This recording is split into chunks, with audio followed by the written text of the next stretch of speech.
All right, you're with Brad with BS with Joe.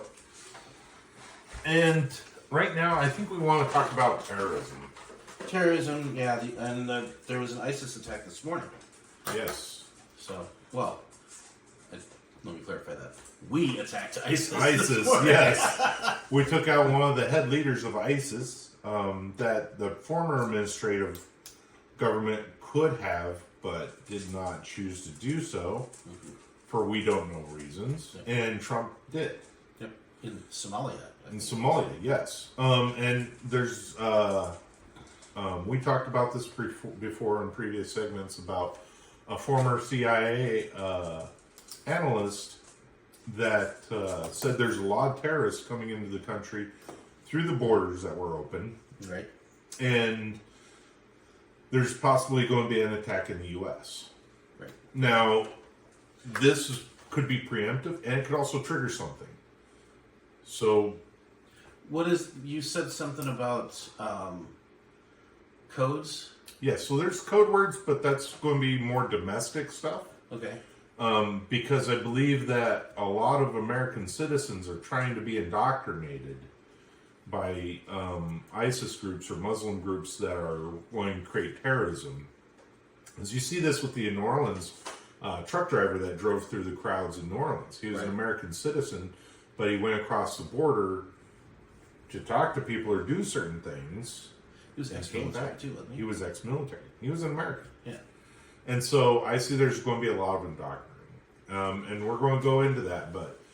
I don't understand how they could do that. Well, it's not hard. So with this attack, there could be some preemptive stuff that may be starting to get triggered here in the U.S. So, well, there was chatter on certain circles about something that was supposed to be happening toward the end of January. Yeah, the 29th. Yeah. Right, I'm just going to go ahead and go into it from the information I was gathering. Okay. So, if you watch TikTok and you hear a lot of things, you may hear somebody talk about, you better get your winter boots. I got my winter boots. That was a code word. Black Scout Survival said some things about it on his episode and his channel about the code word for winter boots was firearms. Okay. Get your firearms. Cover up. It's going to be cold outside. So that means cover in all black and obscure your face because there's going to probably be crowds. So it may not be a big pew-pew like a rifle. It may be like a small pew-pew like a pistol. Right. So they were gather your winter boots or get your winter boots before it gets cold. Cover up. It's going to be a cold one. And we're all going to celebrate on the 29th. So there's references to that. And they could use other code words like if you better make sure you have enough books, magazines for the firearm. Right. And you could also use code words like, I also am going to have some hot cocoa ready. Could be Molotov cocktails. Yeah. So this could be a domestic issue. Now, it could be triggered by indoctrinating individuals from foreign terrorist organizations. And, there's a lot of these code words that could be going out there. So when you start seeing certain things and you see certain people talk about certain things in certain contexts, be cautious. Yeah. The one that I saw was a YouTube video that was talking about we're not prepared for what's coming, is what the title was. And he was talking about some event that it was very obscure. Talking about some event that was planned for the end of January that was going to change the face of the nation. Didn't happen. Yeah, it didn't happen, which is a good thing. Yeah. I don't want anybody to get hurt. I want to be a prosperous country with a lot of, I want, all be puppy dogs and rainbows and sunshine. Right. It isn't that way. That's not the real world. It's not the real world. But if you work hard enough, you could create your own paradise. That's Jeffrey Epstein. Yeah. Oh, wow. Okay. Sorry. Yes. But if you do evil things, I think evil will come and find you. It comes right back. It comes right back. But if you do good things, you'll have that paradise. Yes. And maybe some virgins involved too. If you believe a certain way. Yeah. But yeah, don't do evil things, do good things. But keep your head on a swivel. Listen out. Be cautious. Just pay attention to what's going on. Yes. If both of us knew about this potential thing, then you guarantee the CIA and FBI were all over it. Yeah, and that may be why it was stopped. Yeah.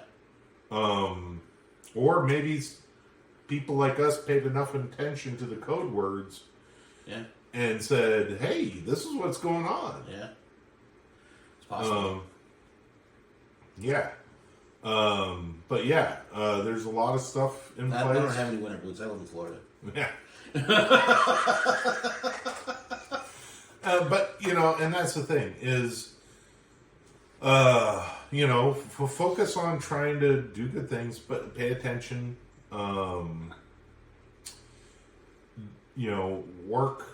Work on just that. I don't have much more information on that, but yeah, there was Trump took out an ISIS leader, which is good. We don't want to be fighting them on our own shores. All I know for a fact is the last week of January, Link Central Station had dogs. Like, all around Link Central Station. Yeah. And it was interesting because it was just like at Universal where it's a guy in basically plain clothes with a dog, just looks like he's going for a walk. Yeah. These are bomb dogs. These are bomb dogs. Universal, they don't like to advertise them, but you can tell they're wearing something. And you can tell they're working.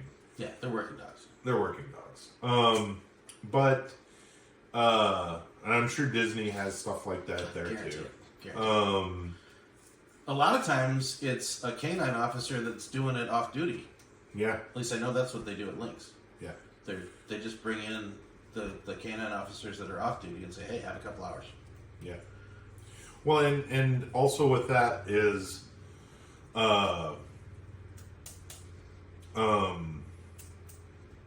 it's good that we're doing things to try to be cautious, and our government's trying to protect us. Yep.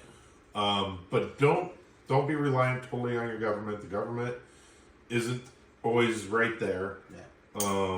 I mean, things like the Super Bowl, and it's kind of a scary event. You think about it. Mm-hmm. Well, there was a couple of things that happened in January, but it was right after the New Year. Right. And there was a lot of talk of stuff going on around the inauguration. True. That could be why it was moved indoors, not just because it was cold, but it was freaking cold. It was cold, and also I think that part of the reason he moved it indoors is because right after the inauguration, he sat down at a desk and started working it. Yes.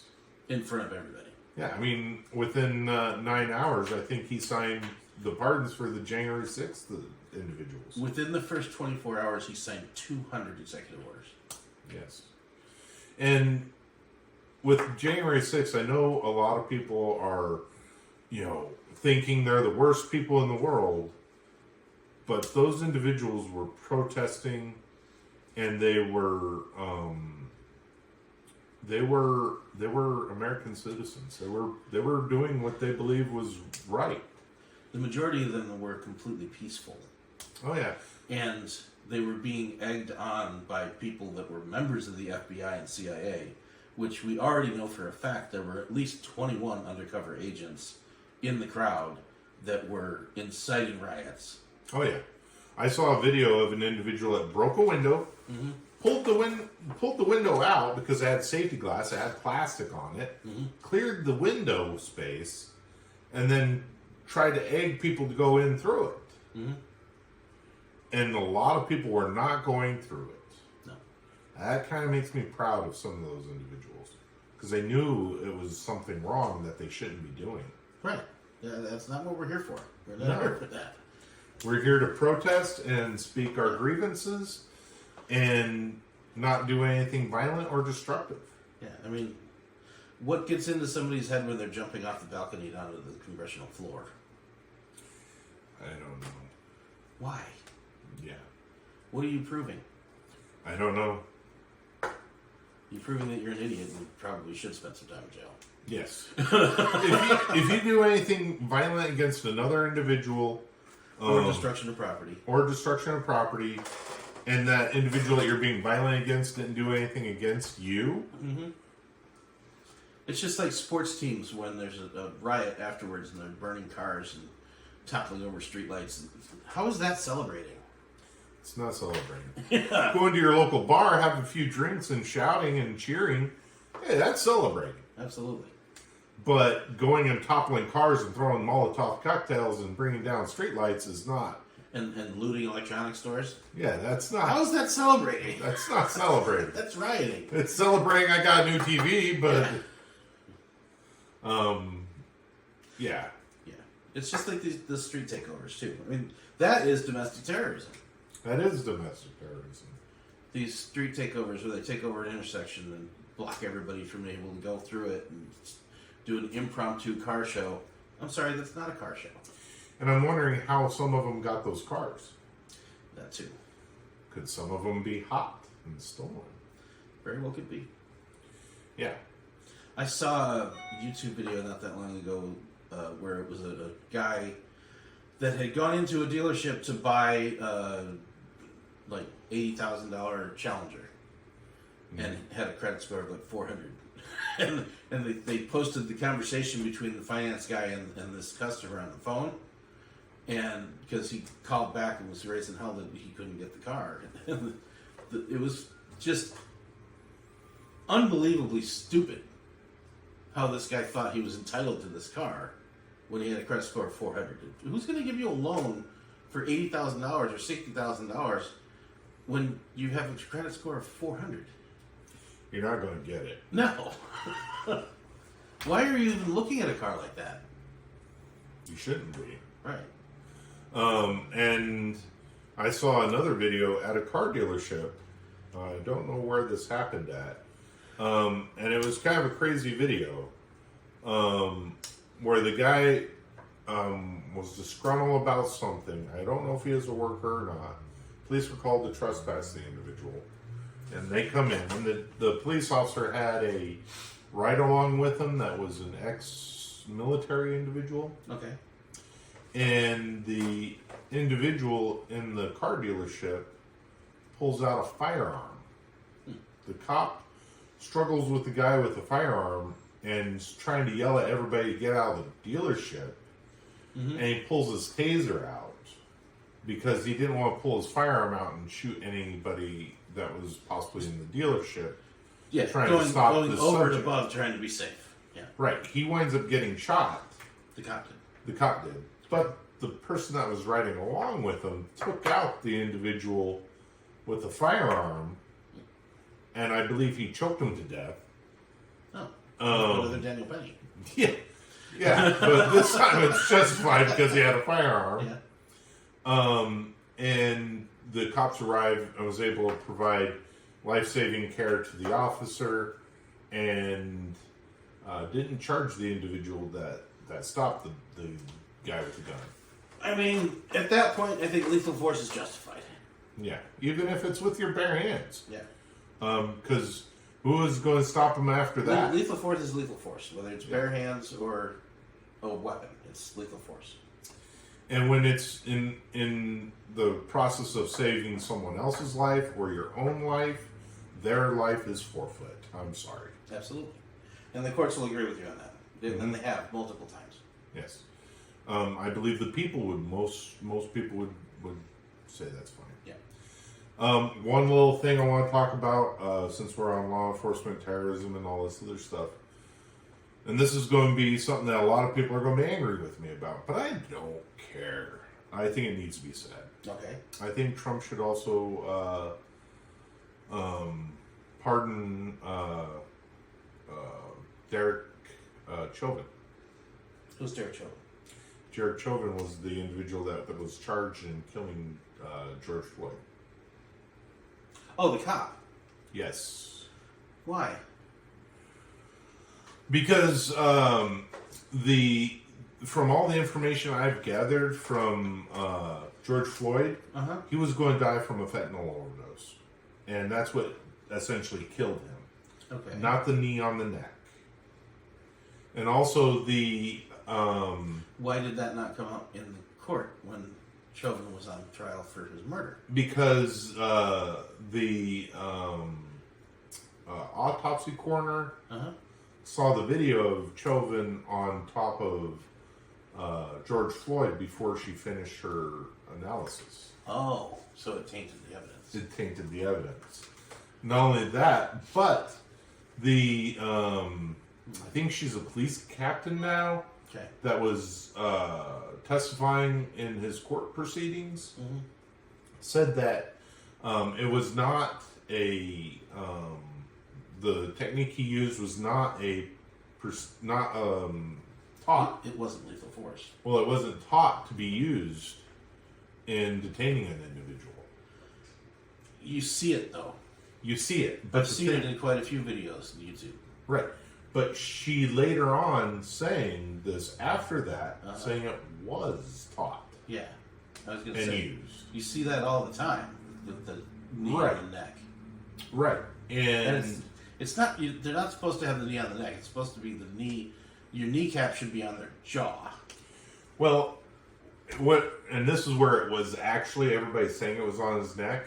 It was actually between his shoulder blades, just below the neck.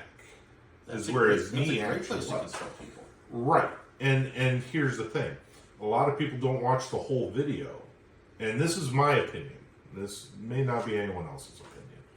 But my opinion, he was under a lot of fentanyl. You see in the video of him spitting fentanyl out in the patrol car, which you see. And it was found. And he was in the patrol car. He asked to be pulled out of the patrol car because he couldn't breathe.